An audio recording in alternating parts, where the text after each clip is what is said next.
سیدتنا خدیجہ الکبریٰ پہلے مشرف اسلام ہوئی تو پھر مشرف اسلام تو وہ پہلے سے تھی، یعنی اسلام حضور کے ہاتھ پر جو ہے، موحد تو پہلے بھی تھی، بت پرست نہیں تھی۔ مائی صاحبہ سیدنا خدیجہ الکبریٰ رضی اللہ تعالیٰ عنہ جاہلیت کی کوئی رسم میں موجود نہیں تھی، وہ مشرف اسلام ہوئی اور اس کے بعد پھر فوراً پہلے نمبر پر سیدتنا ام شفا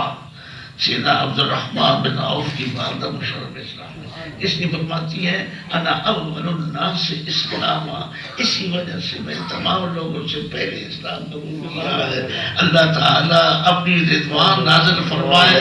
اور حضور کے سارے صحابہ کرام اور صحابیات طیبات اور بالخصوص حضور کی والدہ مبارکہ اور آپ کے والد مبارک پر حضور پر نور صلی اللہ علیہ وسلم کے بارے میں لکھتے ہیں امام قلبی کہ میں نے حضور کی 500 ماؤں کے نام لکھے ہیں، ایک بھی نظر نہیں آئی جس کے اندر جہالت کی رسم تھی۔ اب ٹائم ہو چکا ہے، میں جو چاہتا تھا اس طرح نہیں ہو سکتا، ٹائم جو نہیں، تو اس لیے قربان اے جو فرماتے ہیں آپ، قربان اے خیال، اللہ پاک میرے اور آپ کے خیالات کو پاک رکھے۔ حضور پر نور صلی اللہ علیہ وسلم فرماتے ہیں خرجت من نکاح کا نکاح الاسلام، میں اس دنیا میں نکاح کے ذریعے آیا ہوں جو اسلامی نکاح کے ذریعے، اس وقت اسلام تو حضور لے کے آئے، لیکن یہ پہلے سے چلی آ رہی تھی بات کہ اسلام کے مطابق اس وقت بھی نکاح ہوتا تھا۔ تو حضور علیہ السلام نے فرمایا کہ خرجت من نکاح کا نکاح الاسلام من لدن آدم الی ابی و امی، آدم علیہ السلام سے لے کر میں اپنی ماں باپ تک جتنی بھی میرے آبائے کرام اور جتنی میری امہات طیبات ہیں، ان میں سے اکثر پیغمبر اور جو پیغمبر نہیں تھے وہ موحد تھے اور اسلام پر تھے اور اسلام کے مطابق ان کا نکاح ہوا۔ آپ کو یہ بات اب ٹائم نہیں، آپ کہیں گے یہ کیوں سنا رہا ہے، تھوڑی سی سنا دوں، اس لیے سنا رہا ہوں کہ صحابہ کرام سیدنا ابو بکر اور چند ایک صحابہ کرام تو علاوہ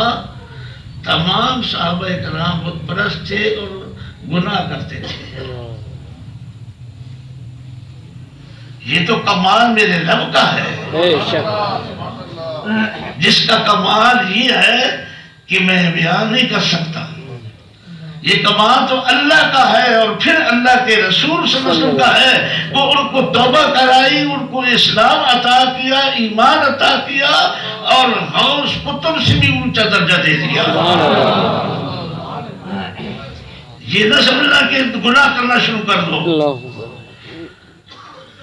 آیا خیال شریف میں تو حضور پر نور صلی اللہ علیہ وسلم نے آخر میں صحابہ کرام کو جمع کر کے فرمایا کہ تم اپنے ماں باپ جیسا میرے ماں باپ کو نہ سمجھنا، تم اپنے ساتھ میرے ماں باپ کو نہ ملانا، میرے ماں باپ طیب طاہر ہیں، ان کے اندر جہالت کی رسم بھی نہیں تھی، اس لیے میں یہ پڑھا رہا ہوں۔